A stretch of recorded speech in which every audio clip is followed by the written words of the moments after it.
Well, say what you got to say before you're dead. And I encourage you to watch it once, twice, 3 times. I love when politicians say stupid things.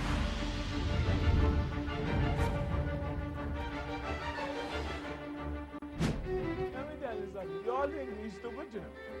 If you take offense to it personally, that's innocence. And it's the number one show. That's the show.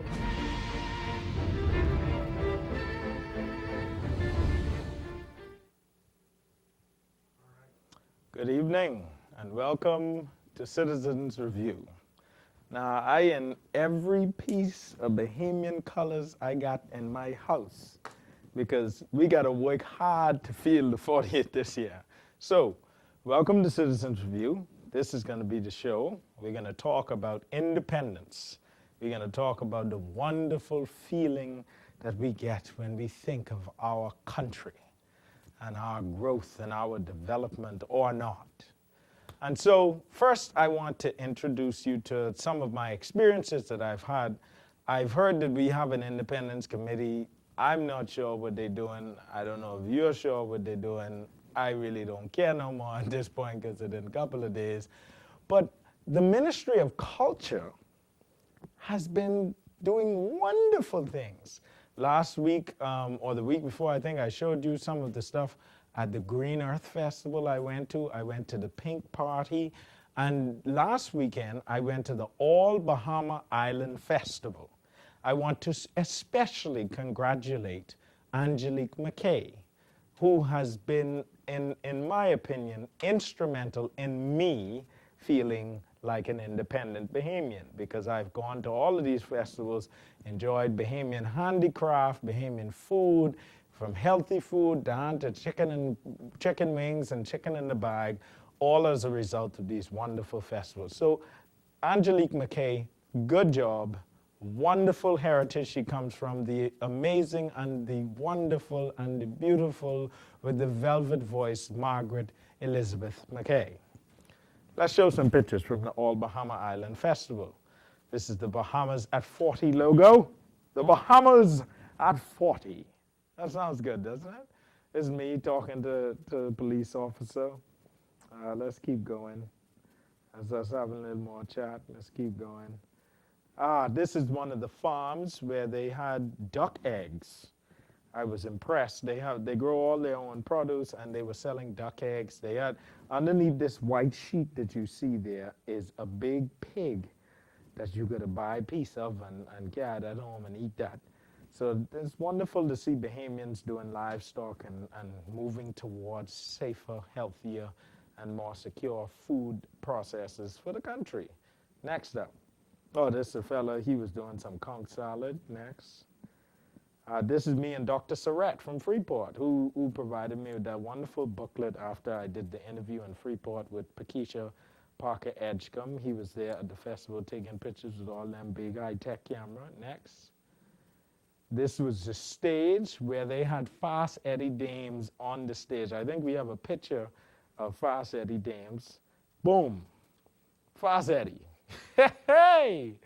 Boy, look here, if you wasn't a Saxon, you may want to be one after you see Fast Eddie. Boy, no offense to those from Valley One Family, Roots, or any other group. Colors, my boys, them from Colors, or Barabbas and the Tribe, who I had a nice chat with while I was there. Next picture. This is the festival. This is where the food was. I also had some cane juice that was squeezed fresh right in front of me. The man put the cane in the machine, out the machine, come the juice, I drink the juice tastes good. Bang! Hey! Gotta love it. Next up. Look, Independence Handicraft. And there was a bag there that was like a coral. It was like aqua and it was a coral. It was so pretty. So we took that picture so that you could see some of what we saw. Next up, I think that's everything. Oh, this is Barabbas. That's me talking to Barabbas with the head cut off because we were actually taking a picture of the drums that Barabbas had out because they had, during this festival, you gotta love Angelique McKay. During this festival, they had different expos showing you what everything was about. So they had the Bush Tea Expo, and what Barabbas was a part of is how to build your own goatskin drum. I think that's wonderful. That's our culture. That's us promoting who we are. So don't say, we ain't strong about our culture. At least Angelique McKay is thinking about Bahamian culture, if no one else, and Farsetti Dames. So these are some of the ducks. I think that's the duck that laid the egg that they were selling. And they say duck eggs a little thicker and it tastes better and all of that stuff. And I like eggs. I try ease up on eggs, but they had some. I think you could legally call them donkeys or asses out there. That's their real name. They say it in the Bible. So Urka, don't get excited. And they had them out there eating some of the grass at the botanical gardens. Now I was very confused by this picture because ain't no grass out there, ain't no hay. There's only horse manure on the floor, but the horse them eating. So I was wondering if the horse them was eating their own, I don't know. So, but that's all at the botanical gardens. So I had a wonderful time. I enjoyed my experience. But we now have to talk about the Bahamas at 40. Put the logo up again. Let's have a look at the Bahamas at 40. I think it's a beautiful logo. It's awesome. It looks good. Feels good. It says, the bridge to the future, the journey continues. That sounds good. That feels good. But somehow we haven't been able to materialize that good feeling in everybody. All the buildings have got stuff all over. But honestly and truly, like our Bahamians say, really and truly and honestly and truly. I am not really feeling excited. That's why I had to put on everything I had to catch myself, Oh, and also, just so you know, don't put that sign up. I got to show people before I fall on. I have on some Nike Hyperdunks for the young people. Now, I had to borrow these because I don't wear these kind of clothes. I just wear a suit and tie, suspenders, and shirt.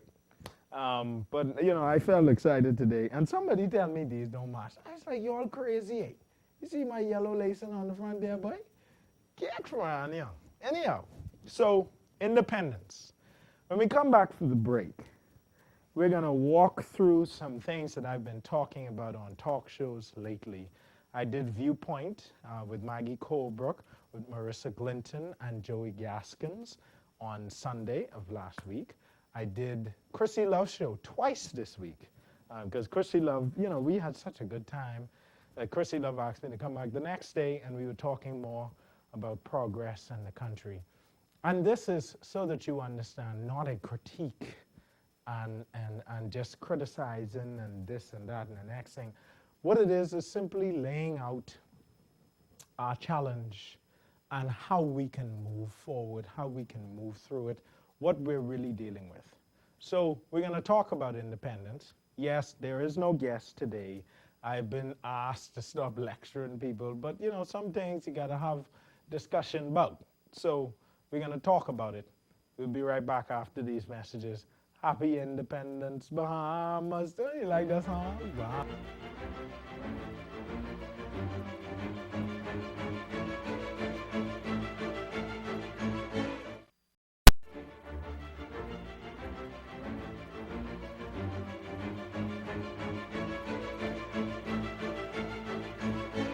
Good evening and welcome back to Citizens Review. This is our Independence show. We're talking about Independence, Bahamas. Now, I want to start this conversation off with something that we all know. And I'm saying it because I want to make sure that we understand that our culture and our history and our feeling about ourselves as a people is very strong. People always say, oh man, Bahamians, we don't respect our culture, we don't identify our culture, this, that. While I may agree that we've slipped on logging our culture, writing it down, defining it, in terms of writing and logging and all of that, we have a strong history and a strong culture and a strong understanding of ourselves. So when I say things like ting 'em in the bush, every Bahamian laugh because they know what that is. When I say bushcrack, every Bahamian laugh because they know what that is. When I say things like, he all come punkle up, every Bahamian laugh because they know what that is. We have things that identify us, and our culture is strong. Also, you can't mock a Bahamian accent. Because when you got to say things like, well, mother's sick, when you got to say, boy, what you doing, boy? You can't, that cannot be manufactured by some CIA agent who's trying to fit in. It just ain't gonna work. So there's a strength of our character. And I was at this festival and I met this woman named Latina and her husband. She does jewelry and you're gonna see her very soon because she and I have a little bet, a little wager going, a very simple and innocent wager, that she is going to make a piece. Because she noticed that I like bracelets. I have this Crucian Love bracelet on from St. Croix. And she said, I'm going to make you a bracelet that'll be from the Bahamas. And you wear that bracelet. And then you could talk about my business and tell people what it is that I do. And she has some beautiful jewelry, all of which I wanted to buy for my mother, but I had no money when I go on out there. So I'm going to get a piece for my mother as soon as I get back in touch with Latina. But her husband spoke to me and he said something. He said, you know, you're very honest. And I said, yes, I appreciate you saying that. I try to be very honest about what's going on in the country. He said, but no. He said, but, you know, we used to do it like that. That's how we used to be. And I said, you know, I always telling people that, and they just act like I'm crazy. And he said, yeah. So he and I began to have a discussion, which made me feel like I needed to bring this discussion to the Bahamian public. Because all of us come from this sort of a background where we were grown up by people that were very honest and very forthcoming about how they felt about issues. But we've embraced a culture of materialism and a culture of pretense and a culture of not expressing ourselves and a culture of staying quiet and being to the side of a discussion as opposed to in a discussion. We've embraced a culture that is not very much like how we were. And some people will say, "I's old people cheering." And again, another Bahamian phrase that people know. If you go to the States and say, "Boy, he disgusting," they say, "Oh my God, you just called him disgusting." And you say, no, I mean he biggity. They say, well, what's biggity?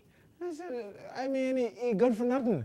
He's good for nothing? Oh, listen, you ain't understanding what I'm trying to tell you.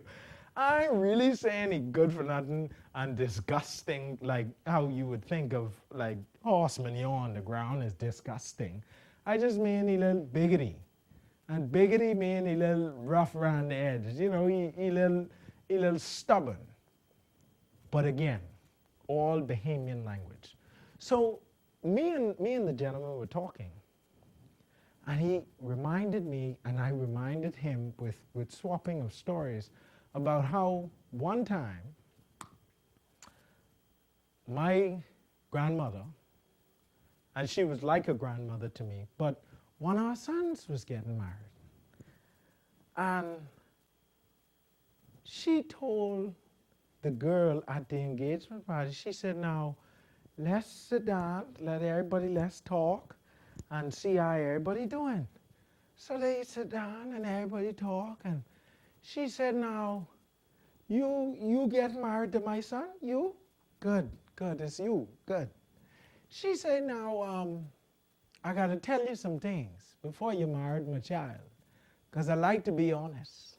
And I'd speak the truth, shame the devil. Hey! You know, she tell the girl? She said, now, before you marry him, you need to know he's beat woman.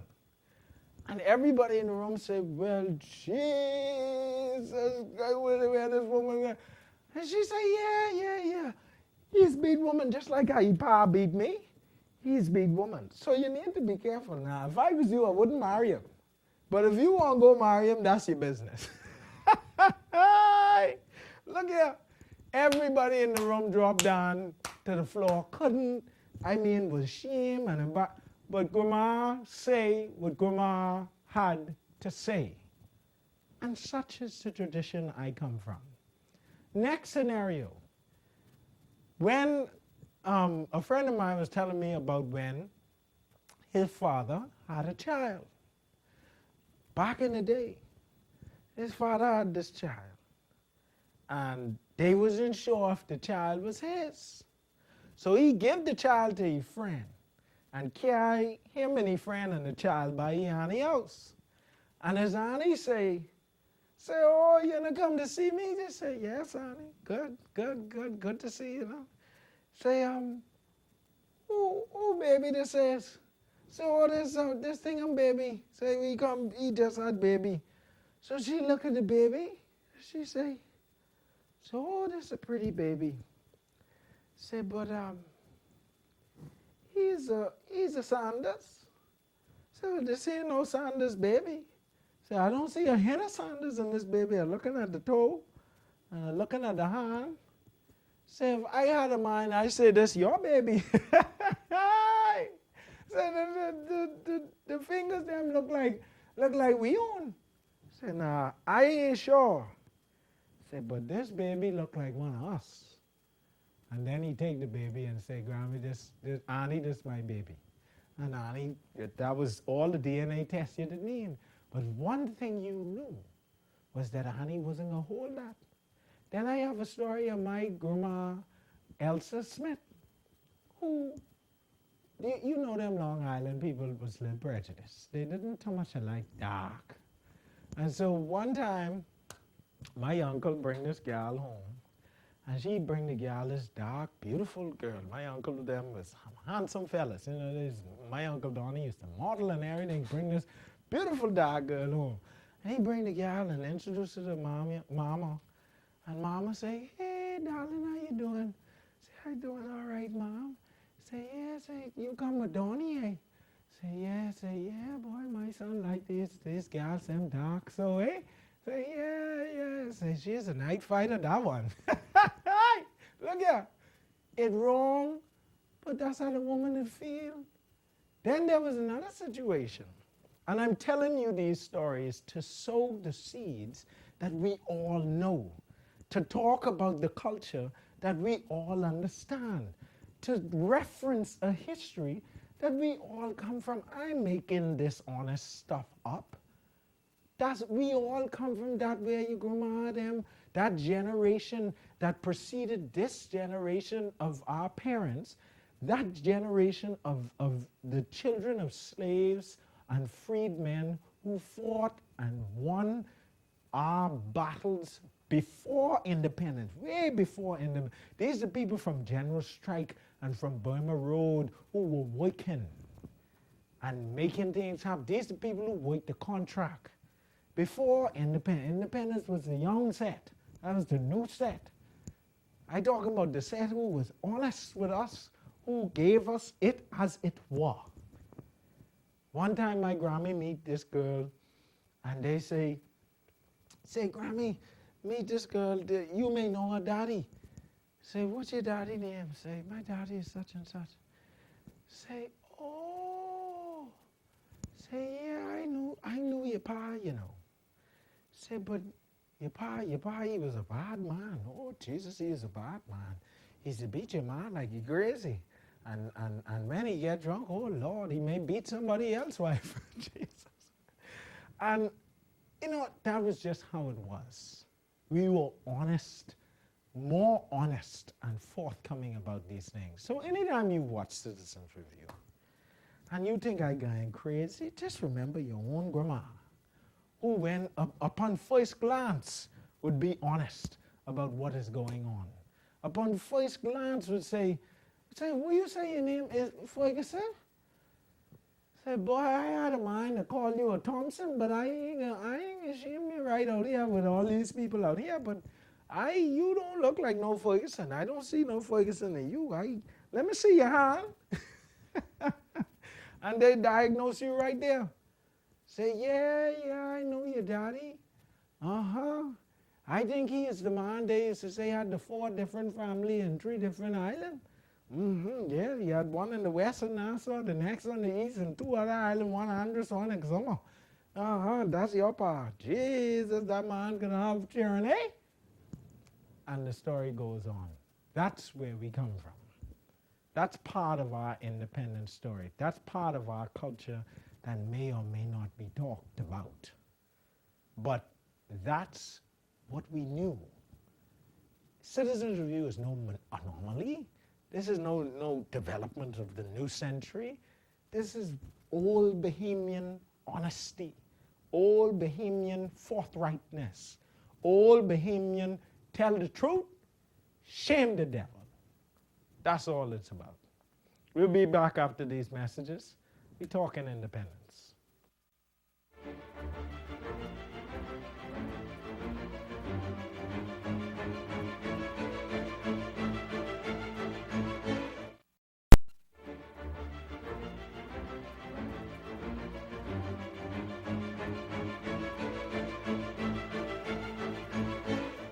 So let me get my book now. We got to talk independence. Now, let's be honest about a couple of things. And again, this conversation is not about politicians. It's not about anything other than us and our country. So let's be honest about some things. Number one, tourism is not the number one industry in the Bahamas. If no Bahamians own tourism, that can't be our number one industry. That's the first thing. Number two, and I dare you, challenge that. And the way you challenge that is with facts. Give me a Bahamian that owns a major stake in tourism.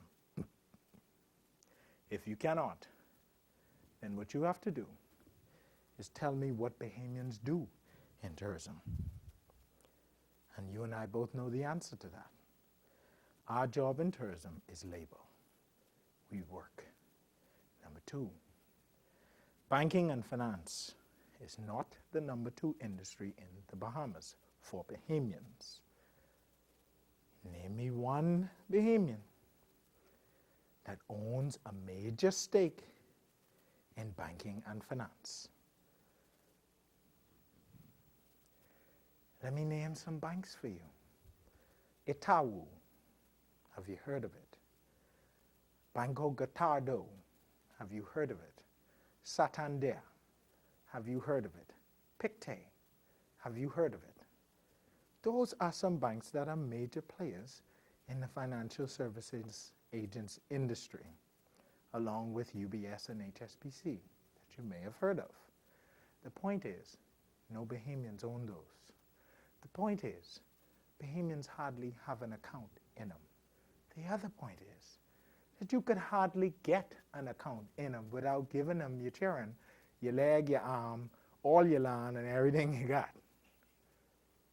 So that cannot be the number 2 industry in the Bahamas for Bahamians. What do we do in financial services? We are the workers. And I'm going to keep saying this until every Bahamian stops saying tourism, banking, financial services, development. Because it is a lie. Your grandma would say, stop your lies. Tell the truth. Shame the devil. It's not the truth. It's not the truth. Number 3, development. The 3 largest contracts given out in this country in the last 10 years are number 1, the Chinese construction company. Bahama, almost 1.8 billion. Number 2, the airport development. NAD, Nassau Airport Development Company, $500 million. Number 3, Jose Cartellones, the roadworks project, almost 400 million after they done overrun and spend again and spend again and charge again. No Bahamian. That don't make no sense. So, where do we fit in? We are the labor. What is our economy? Our economy is a labor economy. Let me lay it out for you plain. In the 16th century, the 17th century, the 18th century, we had what you call transatlantic slavery, the triangle trade from Africa over to the Caribbean, back up to Europe with the products, back down to Africa, over to the Caribbean and Americas, and it moved. That was the economy that drove how the world works, the slave labor economy. Free labor, till the field, bring the products, sell them to the market. That was how it worked from the 16th, the 17th, and the 18th century. In the 19th century, the 1800s, you saw what was called the abolition movement. And so they abolished slavery in the 1900s. And so what happened after that? Immediately after that, economies collapsed, but there ensued a movement of the labor economy, which meant that those slaves came off the plantation, moved on to the same plantation, but were working on that plantation, now getting paid. So same placement, different terms. That's the labor economy. Here's what is critical to notice. The slaves did not participate in the ownership of the economy. Then came the 20th century, the 1900s. Henry Ford invented the car. The steel mills got her running. The coal mines got her running. The railroads got her paving. They start putting down the tracks. Henry Flagler hired thousands of Bahamians to do the contract. The contract hired Bahamians into Florida. Henry Flagler built railroads in Florida. Hence, the city of Miami, of almost 400 signatories, almost half of them are Bahamians. We participated in the industrial age of the 19th century, of the 20th century, but we did not bring it to the Bahamas.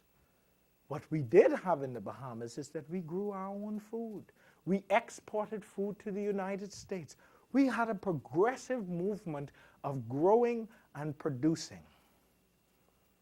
But we did not participate in the industrial era, building and manufacturing, steel companies, coal companies. We didn't participate in that in the main. So what did we do? We were still in the labor economy. We were still former slaves or freed slaves being paid to work the same fields. As the fields morphed, we stayed labor. The 21st century is the information age. But where are we in the mix? Well, considering that plenty of people who watching this show right now don't know what Pictet, Itaú, Gatado, and Santander is, means that you are not informed about your own economy, which means that you are probably still in a labor economy, which means that we are on the fields working and tilling. In tourism, we own nothing. We work the field. In banking, we own nothing. We work the field. In development, we are being worked out of owning something, and we work the field.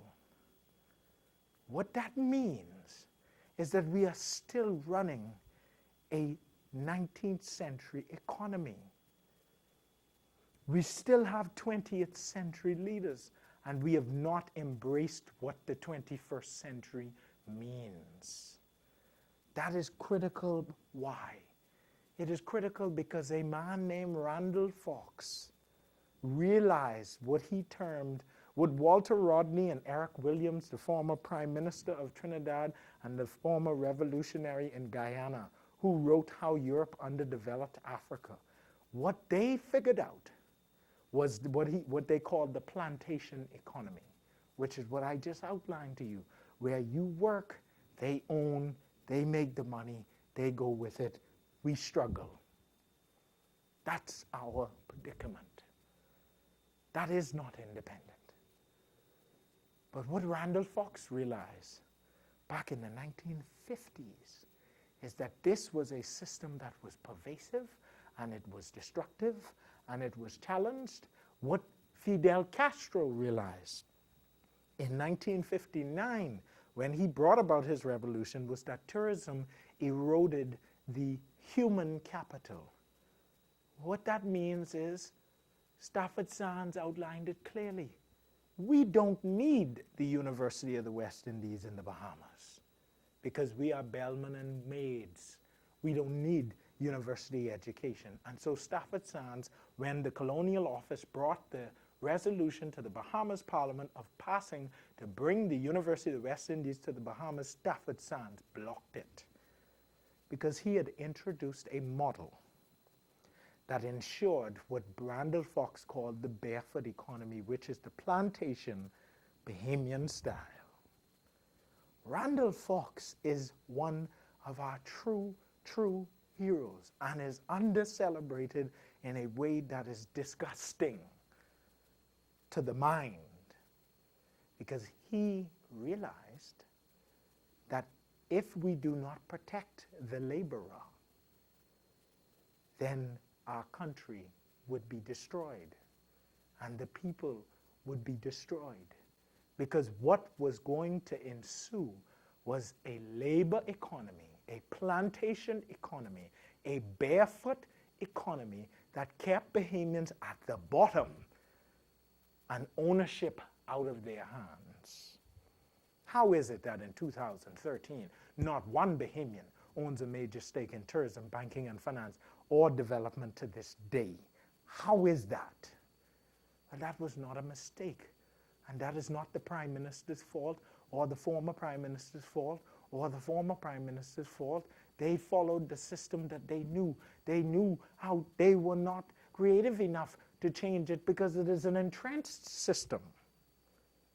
Randall Fox sought to destroy it, and did not have enough support at the time.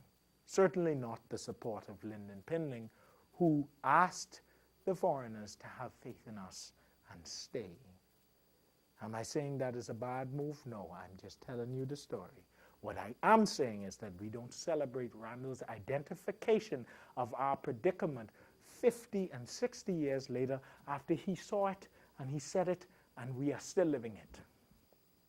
So now what does that mean? That means that we have to adjust to understanding our real economy. That means that we have to know which is half the battle. The teachers tell it to you.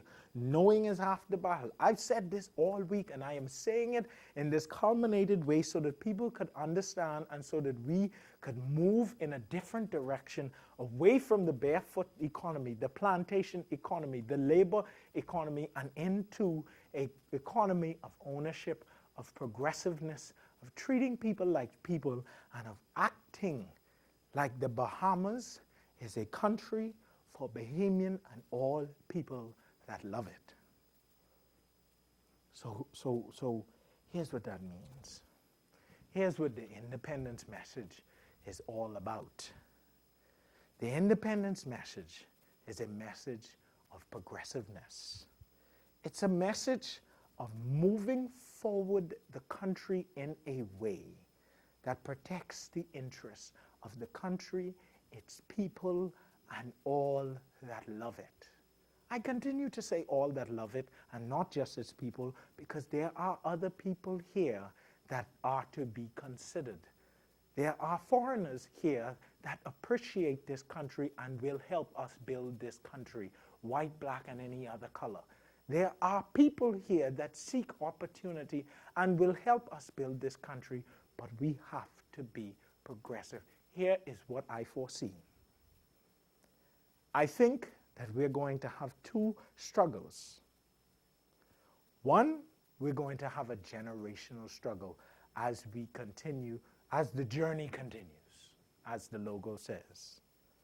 That generational struggle is yielded by the energy and pressure young people bring to bear on criticizing older generations, but also on the intolerance and the attitude of the older generation not attempting to accommodate and help to move forward the energy of the younger people. What that means is simple. People over 50 have to stop asking people under 30 what is going on in the country. Let me say that again. People over 50 have to stop asking people under 30 what happened to the country. If your argument about your existence and its prominence is going to be that I was there and you wasn't there, then your critique and your understanding of what has happened with the country ought to be informed by the fact that you were there. It also ought to be informed by the fact that these children are your children.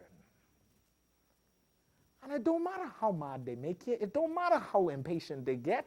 It don't matter how sad they look to you. You are the parent. You are responsible.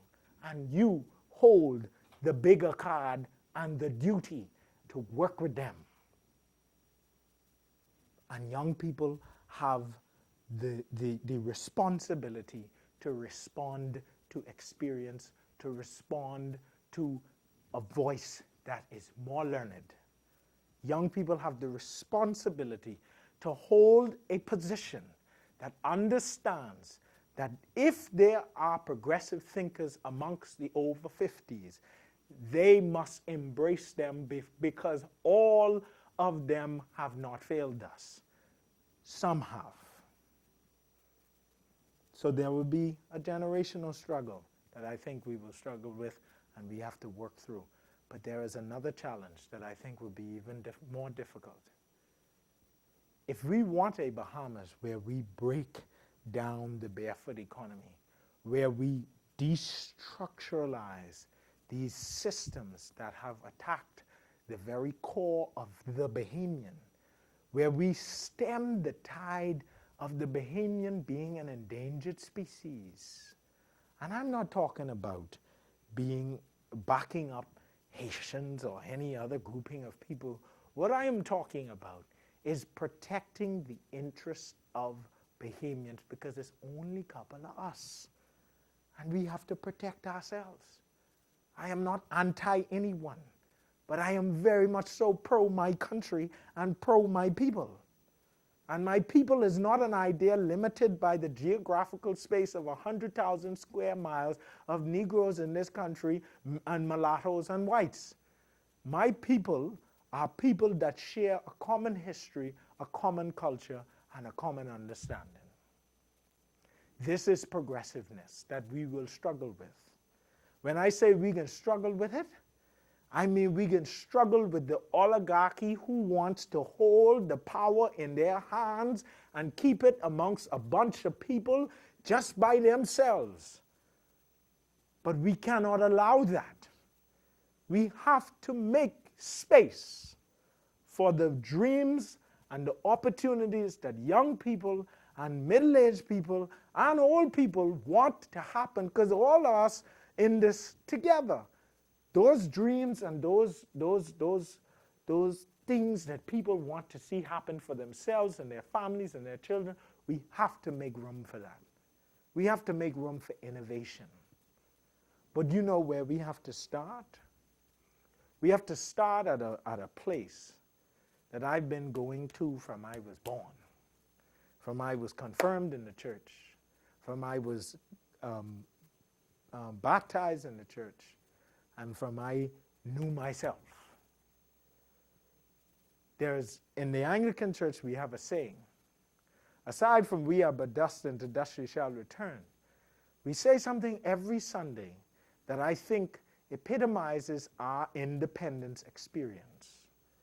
Because when we talk about independence, we have to talk about thought, we have to talk about our words, and we have to talk about our deeds. And you Anglicans out there know what I'm talking about. I'm talking about the confession. In thought, word, and deed, and what we have left undone.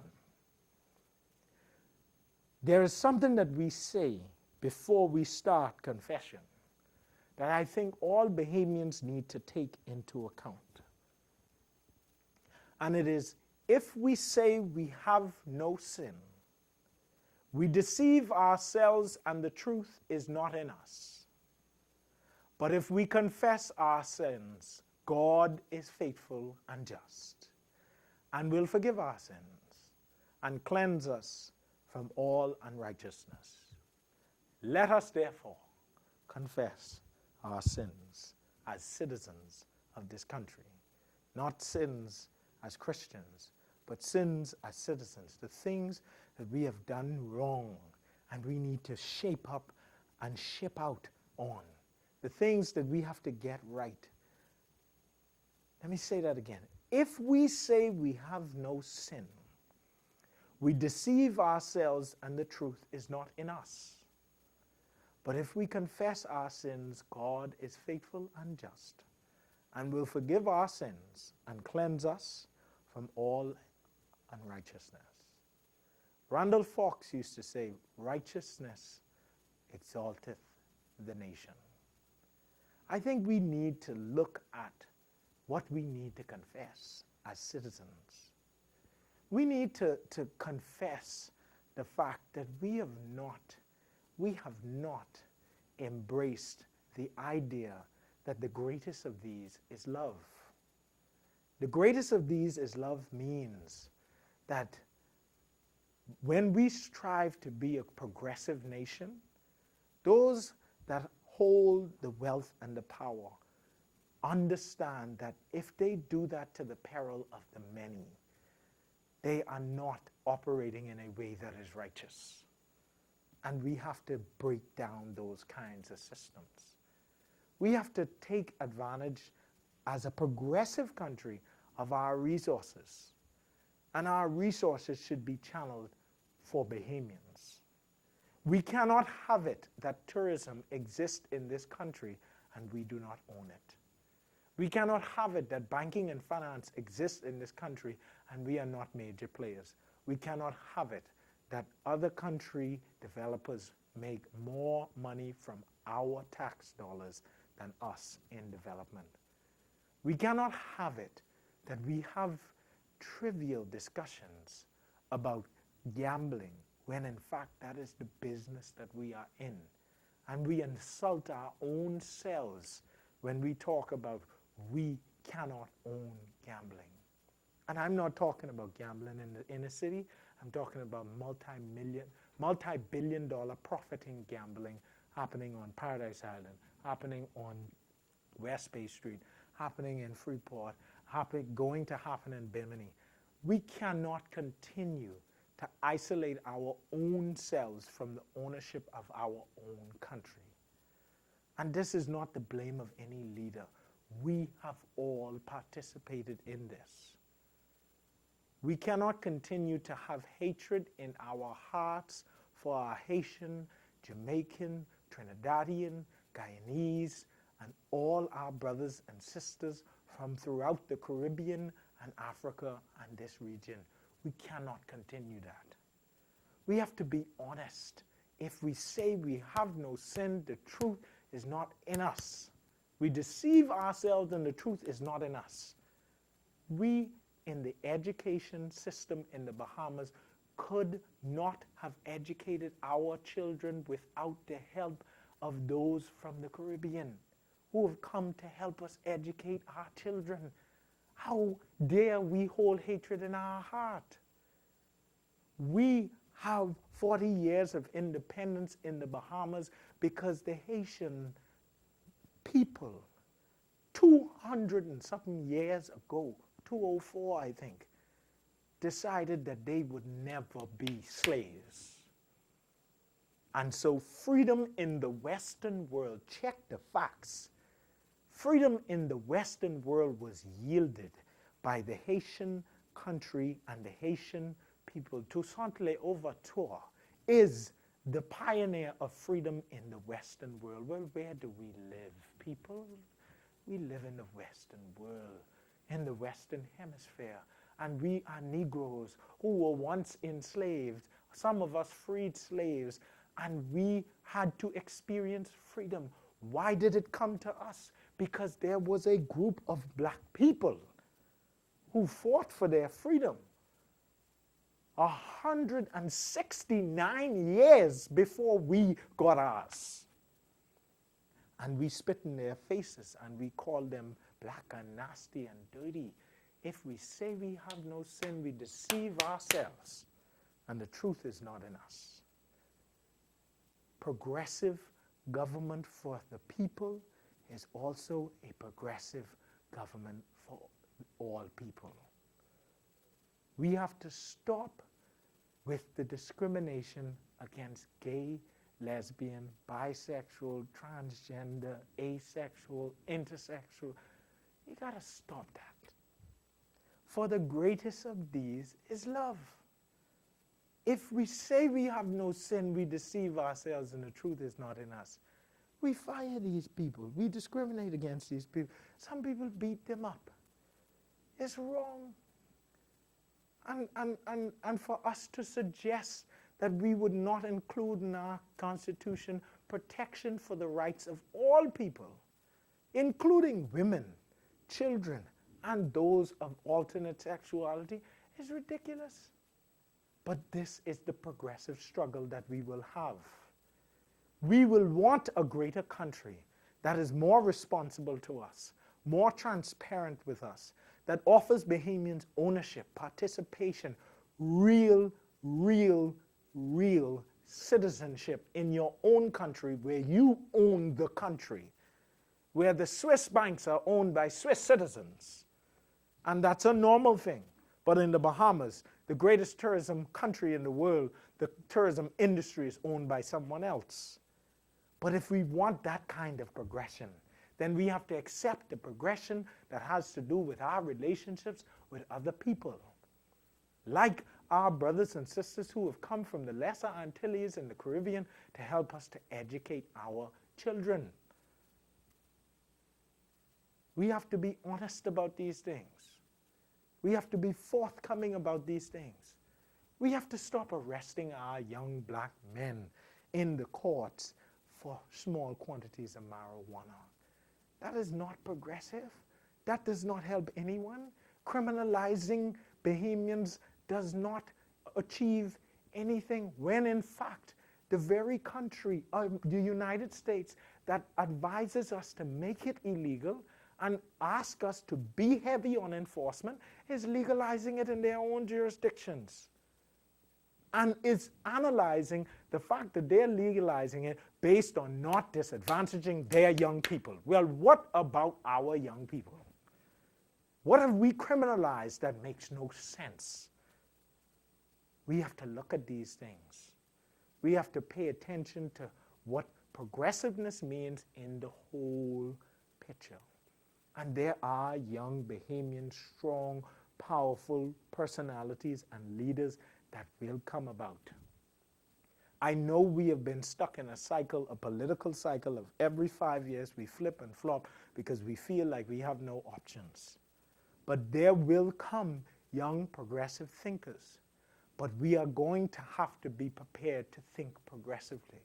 If you want a country where you own the resources, you also have to appreciate a country where everyone is treated fairly and no one is denied their rights based on who they are.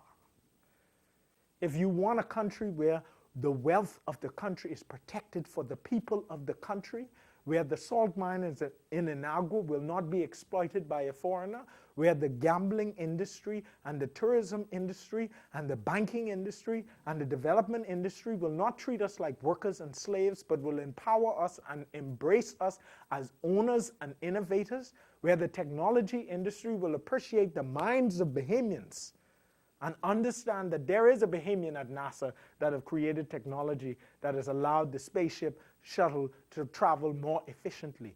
There are Bahamians that have done great things. This outfit is an example of 350,000 great people that have sent sports athletes to win gold medals upon gold medals upon gold medals. There is a world that is ready to embrace our innovation, our technological prowess, our ownership, and our individualism along with us as a community.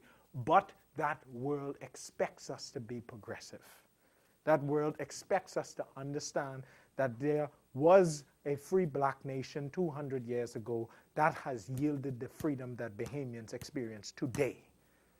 There was a time when we liberalized education, when we had to call on the Jamaicans and the Trinidadians and the Guyanese and other people in the Caribbean to come and help us educate our children, because they did have a University of the West Indies. Guyana did have a University of Guyana established by Forbes Burnham. They did have the education that we did not have. And so that is progressivism. Progressivism requires that we embrace all people. It requires that we sit at the altar and we say, if we say we have no sin, we deceive ourselves and the truth is not in us. But if we confess our sins, God is faithful and just and will forgive our sins and forgive us from all unrighteousness. And so we would be willing as a nation to confess that we have wronged some people, we have sat as slaves, we have not participated in our economy, we have treated some people like they ought not be treated. We have done wrongs, but we are prepared to embrace the next step. We are prepared to treat people as they ought to be treated. We are prepared to embrace the idea that the greatest of these is love. That's the independence message. The independence message is that if, as a country, we decide that we want to embrace progressive ideas that will provide for Bahamian ownership and provide for Bahamian domination of its own country and its own economy, but will also provide for the treatment of all different types of people, like people, whether it's where you're from or what you're doing, or whether it's a young man that is trying to get himself and his life in order, but is working through it and is struggling with the challenges of the inner city. So he had some weed, and we destroy his life in our penal system that is unrelenting in its unforgiving behavior. We have to be willing to look at these things, review these things, and act in a direction that is progressive.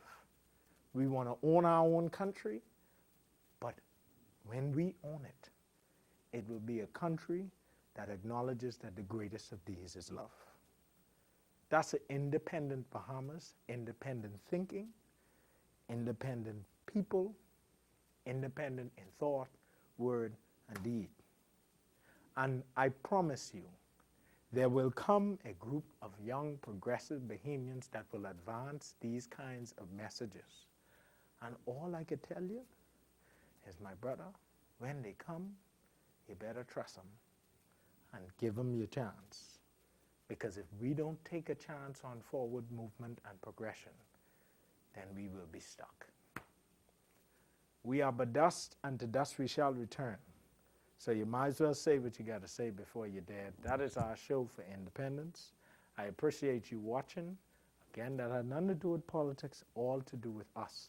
Who we are, what we are, and what we need to become. If we say we have no sin, we deceive ourselves, and the truth is not in us. But if we confess our sins, God is faithful and just, and will forgive our sins and cleanse us from all unrighteousness.